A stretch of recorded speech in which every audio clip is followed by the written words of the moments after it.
shu mashinani olaman deb o'chirib turibdi. Men siz uchun atiga 4,5 ming yurganini topib qo'ydim. Hali paketlari ham ishlanmagan. Xo'ja aka, kraska stop 2026-yil restoring.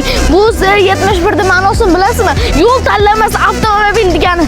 Wow, mana bu diskasini qarang, o'ziga yarashib turibdi-yu. Ballonlari ham ko'rib turibsizmi? Off-road, yangi ballonlar. Endi buni bitta salonni ko'rib olasiz, boy ekan. Putlari ham taxoni pultiga o'xshaydi. Cadillac bilan. Voy, bismillah. Ilohim hammamizga shunaqa mashinalar nasib qilsin.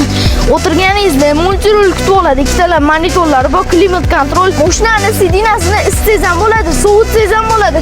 Даже bunaqa datchiklari ham bor. Ochib yopasiz, qulflashingiz ham mumkin. Lekin gap yo'q. Buni bitta orqa salonni ham ko'rib oling, hoji aka. Orqalarida ham klimat kontrol bilan, polniy panorama tom, ikkitalar kapitanskiy sidina va detskiy sidinasi ham bor. Endi buni orqasidan ko'ring siz.